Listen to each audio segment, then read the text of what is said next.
Welcome to the CISSP Cyber Training Podcast, where we provide you the training and tools you need to pass the CISSP exam the first time. Hi, my name is Sean Gerber, and I'm your host for this action-packed, informative podcast. Join me each week as I provide the information you need to pass the CISSP exam and grow your cybersecurity knowledge. All right, let's get started. Hey, all, Sean Gerber with CISSP Cyber Training, and hope you all are having a blessed day today. Today is CISSP Question Thursday. Yes, we're going to be going over CISSP questions that you may see something similar to it on the CISSP exam. As we talk about when we go over this podcast, the main point of it is that the questions you see on this exam or in the exam will not be the same questions that you're hearing here on this podcast. The ultimate goal of this podcast and the questions is to give you some insight and some guidance on how to answer a question based on a manager, based on someone who's been doing cybersecurity from a management standpoint. And those are the decisions you'll have to make. And that's primarily what the CISSP is for. But before we get started, one thing that I saw as a news article that came out just recently is around the UnitedHealthcare situation that happened with the Change Healthcare piece, where there's a ransomware attack that occurred. And in that, it was interesting. If this is true, if it is true, it's actually quite scary on why they got hacked, and it's understandable why they got hacked, honestly, is that they did not enable multi-factor authentication, supposedly. This came from an article in the Register, and it basically says UnitedHealthcare's egregious negligence led to Change Healthcare's ransomware infection. And they talk about how the fact that they did not have multi-factor enabled on their systems. Now, I'm not the one to say that they did or didn't, because I wasn't there, didn't look at any of the investigations. But if that is the case, that is unfortunate, because having multi-factor authentication does not stop these types of attackers, but it does put a significant roadblock or a speed bump in the way of them trying to gain access to your system. So I'm not sure how that did not occur, but it's an important factor that they need to consider as they're putting in this, as they went forward. The other part of the article they talk about is the fact that they did pay $22 million in ransom, and they're saying that the government should ban this. Well, they've tried that. Didn't work. And I will say that the interesting part on all of this is that if you are in business and as a manager, if you're studying for the CISSP, you're actually considering being in a higher level position within your organization, not paying the ransom. Yeah, it sounds great. Don't pay it. But if you have a business that has to run, I can see where people would pay it just because if they don't, because of poor choices in the past, they may be in a situation where if they don't, their business goes out of business. So it's the devil you know versus the devil you don't know. And they may make the decision that, it's better off to pay it and fix our problems, fix our woes, than to just ignore it and go on. So I don't necessarily agree with the individual. And it's actually a video that talks about it. I haven't watched the video personally. I'm just kind of going through the article itself, but and they may have a part that they talk about in the video that is maybe more in lines with the way I'm thinking as it relates to the ransomware piece of this. I totally agree with them. You should not pay the ransomware, but I also, working in a business and having a business and also working in a very large business, I would say my senior leaders would have been very hard pressed to say, well, we're just not going to pay it. They in the situation that they may be in. Now, then again, if their systems are fully operational and they feel like they've got good redundant backup systems and they feel very resilient, which is where businesses need to go, if they feel confident in their resiliency, then they shouldn't pay it. But if you're not confident in the fact that you're going to be able to recover from a situation like this, yeah, that's a tough call. That's where the CEOs make their money, right, is to make this decision and decide if they want to do that or not do that. All right, so let's roll into the questions we have for today. All right, these questions are covering all 8 domains. Next week, we'll be starting domain 1. But this week, I had with my wife being out of town, I was able to focus just on getting all 8 domains put up for you guys. But next week will be a little bit more towards domain 1, and then we'll move on from domain 1 on up to domain 8. Okay, so group 2, this is part of the CISSP cyber training. You can go there and get access to these questions along with all the recordings that I have available. I highly recommend you go to CISSP cyber training just because there's a lot of free content out there. And we'll be making some changes here in the near future once I have some time about I want to make this more affordable for people that are just wanting to get the CISSP. I'm basically looking at breaking this into a tiered program where I have right now, where you can just buy the CISSP products, and then you can also get some mentorship if you want. And then I have also a larger package where it's all mentorship and helping companies that have maybe a CISO or a senior executive that needs some assistance. Those hours are available for you as well. So basically a couple different packages. However, we are starting up a nonprofit. My wife and I are, as it relates to adoption for children.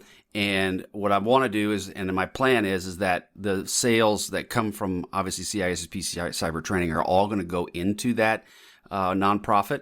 And the goal is I'm not going to take any money from this business. I want to put all that into the nonprofit. And the goal of this is that it'll help families that want to do adoption. If you guys look at our story, I've got 7 kids, 4 of which are adopted internationally. And we feel very called that we should provide ways for people to be able to adopt kids and get them out of the foster care system and into family homes that they can actually have a family move on with. Whether it's international, whether it's local, we want to help provide some of that, either through low interest loans, through grants, whatever it might be. And the goal is then to have CISSP cyber training pay for that. My wife has a couple other businesses that were goals to help utilize that money as well, but they're not in a position they can do that at this point. So the goal then is just to have CISSP cyber training fund that endeavor. But that's on a different podcast. We'll talk about that. That's just kind of where we're headed. And so if you hear about it and you see about it, that just know that all the finances, all of the money that goes to CISSP cyber training is going to be going into this nonprofit. Question 1. A multinational corporation is evaluating the risk associated with a potential data breach. The estimated single loss from such an event is $5 million. I guess it's your SLE. And the likelihood of this occurrence is once every 10 years. What is the annual loss expectancy, the ALE, for this event? So again, you got talking a single loss event is $5 million, and the likelihood of this occurrence is once every 10 years. What is the annual loss expectancy for this event? A, 500,000. B, 50,000. C, 5 million. D, 50 million. Okay, and so the question is, again, what is your single loss is $5 million. Your annual occurrence is 10 years. What is the ALE? And the answer is A, $500,000. So your ALE is calculated by multiplying the ARO, which is your annual rate occurrence, by the single loss expectancy, or SLE. Okay, so in this case, the ARO is 0.1, basically once every 10 years, and the SLE is $5 million, resulting in a $500,000 loss. Okay. Question 2. An organization is implementing a DRM system to protect the intellectual property and shared with external partners. Okay, so your digital rights management is DRM. Which of the following best describes the primary purpose of a DRM system? A, ensuring data availability. C, enforcing access control policies. C, providing data integrity. Or D, preventing data leakage. Again, what is the most important thing? It's been implemented, a DRM system. What following is the best describes the primary purpose of a DRM system? And the answer is D, preventing data leakage. Again, these DRM systems are designed primarily to prevent unauthorized distribution and access to digital media, therefore preventing the leakage. Question 3, a security architect is designing a new system that requires high availability and fault tolerance. The architect decides to implement a system with redundant components. Okay, so that's basically more than one. Which of the following design principles is the architect applying? A, defense in depth. B, fail-safe defaults. C, fault tolerance. Or D, economy of mechanism. Again, so the architect wants to have high availability and fault tolerance. So, what are they applying? And the answer is C, fault tolerance. That would be is achieved through a system with redundant components that can continue to operate in the event of one that fails. So what you're dealing with there, obviously, is you have multiple systems and they are tied together. So obviously you're looking for something that is redundant. And then when you would have we'll use an example of a process control environment, you may have redundant firewalls, which means if one fails, the other one, all the data goes to the other one. And you want to do that in certain situations. Now, you don't always need that. It depends on the amount of money you have, obviously, and the amount of complexity you want to add to your organization. But redundant systems are very valuable, especially in highly critical locations. Question 4. An organization is implementing a new network infrastructure. The security team is tasked with ensuring the confidentiality of data in transit. Which of the following would be the most effective method? A. Implementing VLANs. C. Using WPA2 encryption for Wi-Fi. C. Deploying end-to-end encryption. Or D. Installing stateful firewalls. Say an organization is looking to put in new infrastructure, and this team is looking to ensure confidentiality of the data in transit. Which of the following would be most effective method? And the answer is C, deploying end-to-end encryption. Right? So using WPA and Wi-Fi is good, but that would affect only one area. Same with a VLAN. When you're dealing with deployed end-to-end encryption, that obviously is any communication that goes from point A to point B is encrypted during this entire process. And that is the highest level of confidentiality that you can provide. I will say deploying end-to-end encryption is not an easy task, and it can be very cumbersome. It can be done, but it's best to start off from what they call a greenfield approach, where you start off with a brand new blank slate. You just got a green field that you're building a building in. That is your best approach. Question 5. A company is experiencing a high number of phishing attacks. The IT department is considering implementing a solution to improve user authentication. Which of the following would best address this issue? So again, have a high number of phishing attacks. They're considering implementing a solution to improve the user authentication, hence change healthcare. Maybe they should have had something else there. Again, I'm just making a comment. A, password complexity requirements.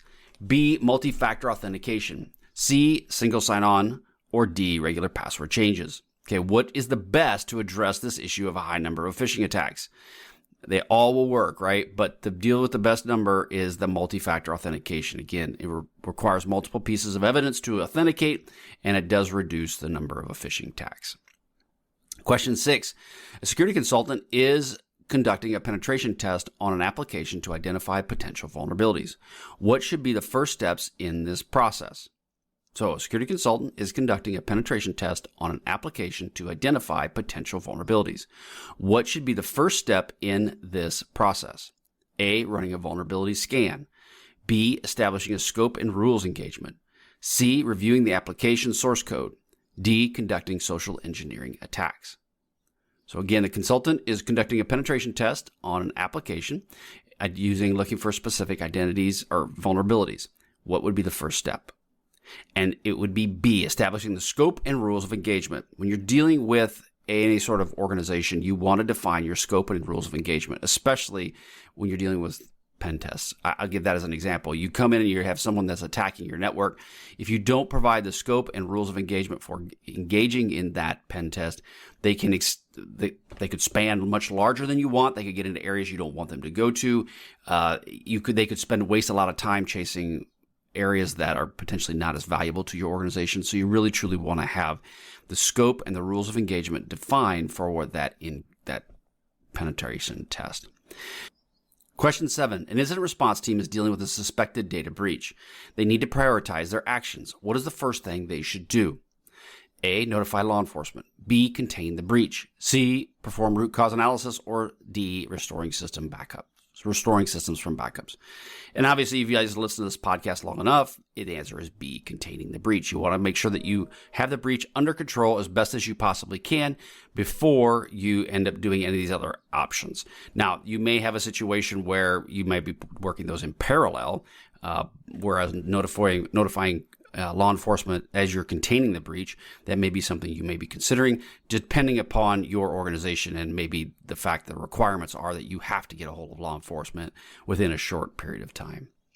Question 8. A software development team is implementing security measures in the early stages of software development lifecycle, SDLC. Which of the following is a proactive approach to security? A, implementing security requirements in the design phase. B, conducting a code review after deployment. C, running a vulnerability scan post-deployment. Or D, applying patches to software after release.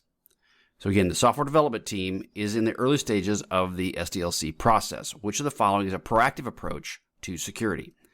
And the answer is A, implementing security requirements in the design phase of the project. Again, working through, always having security in the front of your minds. That does not mean it has to take over, especially when you're dealing with development, but it should be something that should be foremost in your minds as you are moving down this path of SDLC.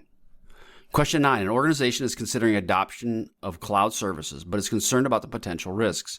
Which of the following is a key consideration when assessing cloud service providers?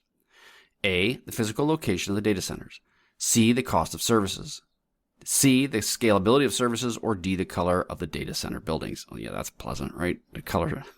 You could probably throw that one out, right? Unless you really like mauve. If you really like mauve, then you'll definitely go with them because that's the most important thing.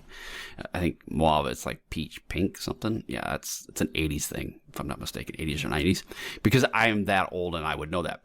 Again, question 9, the organization is considering the adoption of a cloud service but is concerned about the potential risk. Which of the following is a key consideration when assessing cloud service providers? And the answer is A, physical location of the data centers. Why is that important? Well, so if you're dealing with your data centers and their location, 1, you may have regulatory requirements on where the data is being stored. 2, you may want to know where they're stored, what data centers are using, because in the fact of a DR environment where, let's say you have an earthquake and they're all located within the same geographic location, even if they are in separate data centers, that does not help you, especially if there is an earthquake or a tornado. You would want them to be at least geographically separated by a distance that you are comfortable with. The most people kind of considers at least 100 miles is the recommended. I think it's 100 to 150-ish in that space. But you would want to have them at least geographically separated at a distance of greater than X, whatever your company is comfortable with. And if you're dealing with AWS or obviously Microsoft, they have data centers that are scattered all over the globe. And so there's different options around disaster recovery if you want to use those for that, but something to consider. Question 10. A company's proprietary data has been leaked. The investigation reveals that an employee copied data to a USB drive. Which security control could have prevented this incident? Okay, A, network segmentation. B, DLP, a data loss prevention system. C, antivirus. Or D, firewall rules. Now, obviously, all of those, except for antivirus, unless the USB blocking is built into your antivirus, which that is a possibility, but they're not asking that question. But all of those will help in some regards to limiting the blast exposure from a USB drive. However, DLP or having some sort of DLP type system within your environment would be a great first step. And that could include banning of USB drives, and you could have the DLP system such as Purview or other types of products out there monitoring USBs, but you may have an endpoint system like CrowdStrike that's actually set up to block USB access as well. So it just depends on the company. Question 11. A company is deploying a new public-facing web application. Which of the following would be the most effective in protecting against SQL injection attacks? A, intrusion detection systems. B, regular patching. C, input validation. Or D, strong password policies. Okay, protecting against SQL injection, it would be input validation, right? So I've used various inputs multiple times, hacking into companies, or I should say military installations, and that input validation would have stopped me dead in my tracks multiple times. Now, it won't stop them all, right? It's like there's not one perfect fit for all these different things that you can stop the attackers in, but it's a great place to start. Question 12. A network administrator is configuring a firewall to secure an internal network. Which of the following rules would be most effective in preventing unauthorized access? So a network administrator is configuring a firewall to secure an internal network. So they're basically out of VLAN. Which of the following rules would be the most effective in preventing the unauthorized access? A, allowing all outbound traffic. B, blocking all outbound traffic. C, permitting traffic from trusted IPs only. Or D, denying all traffic by default. Okay, so what is the most effective? Right? You'd be going, well, permitting traffic to trusted IP addresses only. That would be the logical one you would go to, right? But they're asking the most effective. That doesn't mean the most correct, but it means the most effective. Most effective would be denying all traffic by default. Obviously, permitting traffic by trusted IPs would be the logical choice where you'd want to go down this path. But if you really, truly want to have the most secure it in the most effective way, preventing unauthorized access, you would deny all traffic by default. Question 13. An organization wants to ensure that the user access rights are appropriate and not excessive. Which process would be most effective in achieving this? A, user account provisioning. B, periodic access reviews. C, implementing role-based access controls. Or D, enforcing password expiration. Question 13 again is, what organization wants to ensure that user access rights are appropriate and not excessive? Which process would be most effective in achieving this? And the answer is B, periodic access reviews. Obviously, looking at reviews are important, especially when you're dealing with access rights. So often a company will set those up and they will forget about them. And then they have credential creep. You have all kinds of things that occur. And then you look back at this going, what did we just do? So again, you want to have the process that's most effective in achieving this would be a periodic access reviews. Question 14, a company wants to evaluate the effectiveness of its security controls. Which of the following would provide the most comprehensive assessment? A, compliance audits. B, security awareness training. C, penetration testing. Or D, vulnerability assessments. They want to evaluate the effectiveness of their security controls. Which of the following would provide the most comprehensive assessment? So this is a tough one, right? This really comes down to is if you're going to be dealing with the assessment, you may want to have more information. So this one would be to the point of going, well, are they asking for a vulnerability assessment, just an assessment of a system, of an application? Are they asking me something that is related to the overall application or my infrastructure or what, right? So there's this question in here. So this is a tough one. So each of these, as I'm going to go through, will kind of give you an idea that, well, maybe I could bite off on that one. Maybe I could bite off on this one. A is compliance audit. Okay. C is security awareness training. C is penetration testing. And D is vulnerability assessments. So which is the most effective of its security controls, which would provide the most comprehensive assessment? So if you're looking at security controls, you may tend to blend into and going, well, I'm going to do a vulnerability assessment. That will help me understand the most comprehensive piece of this. Or a compliance audit may be, you know what, I've got an audit that's, you might focus on the audit name and go, aha, there we go. Realistically, when you're talking security controls, the best and most effective and comprehensive assessment would be your penetration testing. They would be focused on those controls specifically. So that would be your best. Now, you just, again, may have to whittle this down. Obviously, security awareness training could be thrown out right away. But the main part of this is considering the security controls and then what is the most comprehensive assessment in that. Question 15. A security analyst is monitoring the network traffic and notices unusual activity that could indicate a cyber attack. Which tool will be the most useful in analyzing this activity? A, a network diagram. B, a security information and event management system, a SIEM.